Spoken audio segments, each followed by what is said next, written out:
Welcome into sports, everyone. Well, another football Saturday is in the books, and for Kentucky football, it was one led by a new quarterback, Cutter Boley, who was the starting quarterback today in place of the injured Zach Calzada. Let's take a look at those highlights where the Boley-led Wildcats hit the field for their final home game, in over a month, where they play Eastern Michigan out of the MAC. Let's start things off with the first play of scrimmage, and that is deflected up in the air and picked off by Devarion Rayner. His first interception as a Wildcat. He sets the Cats up early, deep inside the red zone at about the 5-yard line.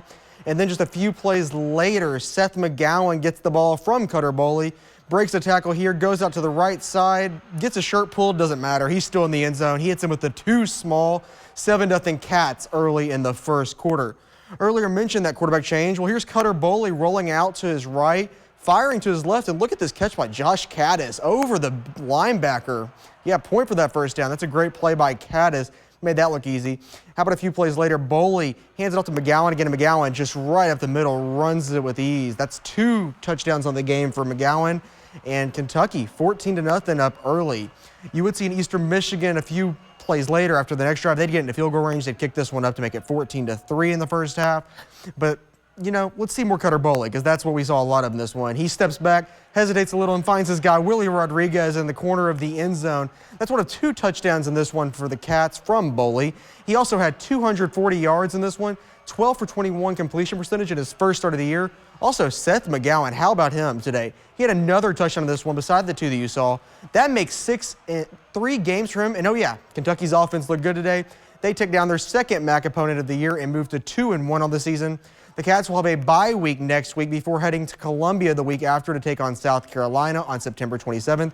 We will have sound from Mark Stoops and others from this one after the game tomorrow, or on this game tomorrow on Sports.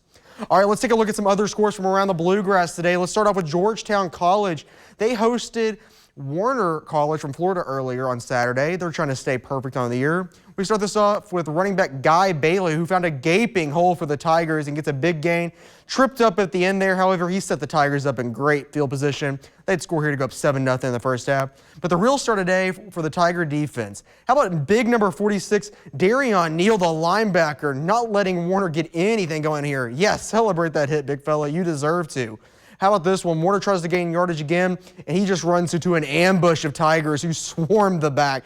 Georgetown's defense was stifling today. They had stopped the Warner offense from gaining any yardage over and over again. Georgetown moves to 3-0 on the young season, staying undefeated.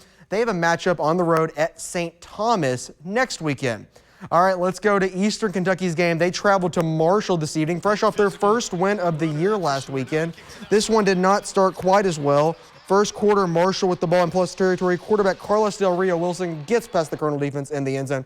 7-0 Thundering Herd. And then Del Rio, he wants to show off his arm on this one, throwing it into the end zone. Back corner for them. They get this one in the end zone. That's a 24-31 now lead for Marshall. They were rolling in this one. They just keep going and going and going. Not enough for the Colonels in this one, but they do get a touchdown here from Potts to his big tight end, getting held as he gets this one into the end zone. So a nice score here for the Colonels to at least get something going. But as I said before, not enough for the Colonels in this one. They fall to 1-2 on the season as they lose big on the road to Marshall, 38-7 today. All right, lastly, let's take a look at Morehead State. They traveled to Tennessee to take on Austin Peay on Saturday. We start off with the Governors having the ball deep in their own territory, and here goes the tailback, Javius Bonds. He gets right out to the right side, and nobody on the Eagle defense was chasing him down. 84-yard house call for Bond, 14-0 in the first Austin Peay. Austin Peay up now 21-0. They stay on the ground game. This time, Corey Richardson outside, and nobody even lays a finger on him. Austin Peay is rolling now 28-0. Eagles did get on the board in this one, though. We are in the fourth now. Quarterback David Parsons rolls out to his right and finds Purcell wide open down the sideline. He gets the Eagles on the board in this one.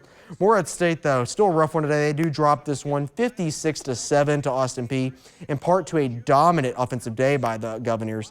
Eagles fall to 1-2. They will host Kentucky Christian next Saturday.